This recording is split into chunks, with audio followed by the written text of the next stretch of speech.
నమస్తే, ఏం పేరు? నమస్తే, రాజ్ కుమార్ నా పేరు. రాజ్ కుమార్ గారు లోకల్ ఏంటగా? లోకల్ అండి. సార్ ఏం లేదు, ఇప్పుడు జిహెచ్ఎంసీ ఎన్నికలు రాబోతున్నాయి సార్. డివిజన్లు పెరుగుతున్నాయి, కార్పొరేటర్లు పెరుగుతున్నారు. 33% రిజర్వేషన్లో మహిళలకు కూడా ఛాన్స్ వస్తున్నాయి. సో మరి ఏంటి సార్ ఈసారి మరి ఈ ఎన్నికల్లో, ఎందుకంటే ఇప్పటికీ ఎన్నికలు జరిగిపోవాలి, చాలా లేట్ అయిపోయింది.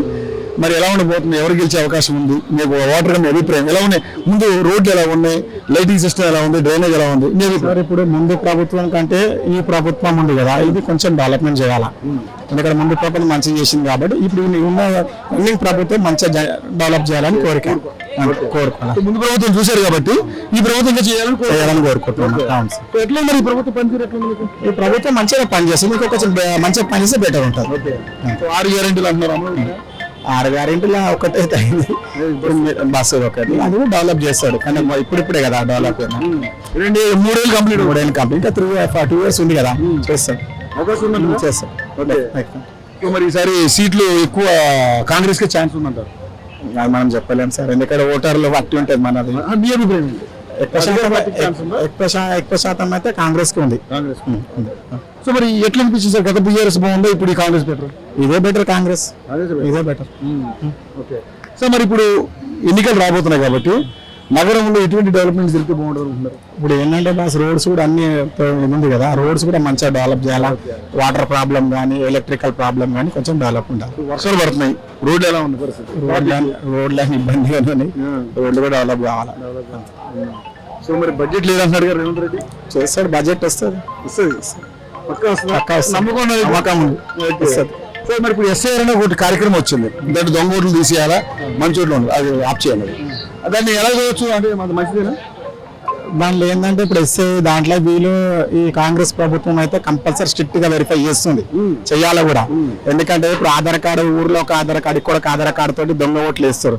అది మొత్తం దాన్ని బ్యాన్ చేయాలా. ఎందుకంటే ఆధార్ కార్డు దాన్ని మ్యాండేటరీ చేసి మనకు బ్యాంక్ అకౌంట్ కానీ దేనికైనా లింక్ చేస్తే ఆధార్ కార్డు కొడితే ఏంటంటే ఎక్కడ ఓటర్ ఉందనేది ఒకటే సింగిల్ ఓటుతో గెలవాలి. మనిషికి ఒకటే ఓటు ఉండాలి, అక్కడనే ఉండాలి. ఉండదు. ఇప్పుడు ఏం చేస్తారు వాళ్ళు, ఇక్కడ ఒక అడ్రస్ అక్కడ ఒక అడ్రస్ చేస్తారు, అది తప్పది. ఒకటే అడ్రస్ తోని ఒకటే ఓటర్ కార్డు నెంబర్ తో ఉండాలి. ఇక్కడ మరి 3 పార్టీలు బలంగా ఉన్నాయి సార్. బీఆర్ఎస్ ఉంది, కాంగ్రెస్ ఉంది, బీజేపీ ఉంది. మరి 10 ఏళ్ళు బీఆర్ఎస్ చూశారు, 5 ఏళ్ళు కాంగ్రెస్ చూశారు. బీజేపీకి అవకాశం ఉండదు, ఎందుకంటే మరి ఒక రాష్ట్రాల అధికారం ఉంది కదా.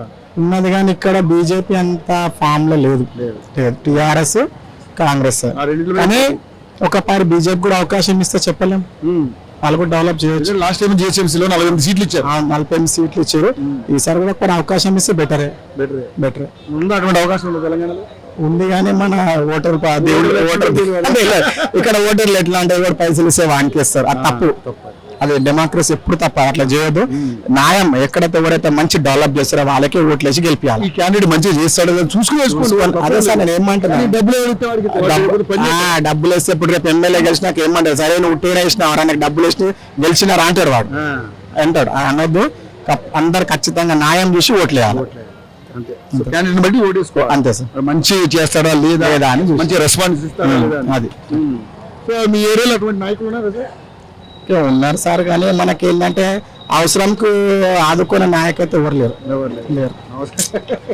చాలా తక్కువ అదైతే అంతే. సో మొత్తానికి అధికార పార్టీకి ఛాన్స్ ఉంది పక్కా. రూలింగ్ 10 years వాళ్ళు చేయాలా, 10 years వీళ్ళు చేయాలని మరి అదేం అగ్రిమెంట్? 10 years నేనే అధికారం ఉంటాను రేవంత్ రెడ్డి చెప్పుకుంటున్నారు. కానీ మరి ఇప్పుడు నాకు నేను ఆలోచన చేసింది ఏంటంటే, ఇప్పుడు రేవంత్ రెడ్డి కొన్ని అన్ని డెవలప్మెంట్స్ చేస్తుండే మంచిగానే, ఇంకా కొంచెం బెటర్ చేస్తే కంపల్సరీగా 10 years ఉంటాడు, ఖచ్చితంగా ఉంటాడు. చేస్తే ఆయన చెప్పిన చేస్తే లేకుంటే ఉండడు. ఎందుకంటే కేసీఆర్ లాంటి పక్కన పెట్టారు, ఈగ లెక్క తీసేసారు పాపం. ఆయన అన్ని చేసిన కేసీఆర్ ని ఇట్లా ఈగ లెక్క తీసి పక్కన పడేసారు. ఎవరికైనా అంతే కదా సార్, చూస్తారు, ఛాన్స్ చూస్తారు. అది అట్లానే ఇప్పుడు ఈ ప్రభుత్వం కూడా మంచిగా చేస్తేనే అందరు పబ్లిక్ గుర్తించి ఓట్లేస్తారు, లేదంటే చెయ్యరు. ఇట్లా ఇప్పుడు వాటర్ సమస్యలు ఉన్నాయి సార్, తాగి నీళ్ళు లేదు సార్, ఇక్కడ ఏం లేదు, వాటర్ ప్రాబ్లం లేదు, ఇక్కడ లేదు. ఒక రోడ్ ప్రాబ్లం అంతే. సో పవర్ కూడా ఏం ప్రాబ్లం లేదు, పవర్ ఓకే ఉంది సార్. అంటే ఎప్పుడన్నా ఇట్లా రెయిన్ కొట్టినప్పుడు వైర్ కట్ అయినప్పుడే ప్రాబ్లం, కానీ ఉట్టప్పుడు అయితే ఏం లేదు. అదే నా గుడి పక్కన మా ఇల్లు. Right sir, thank you so much.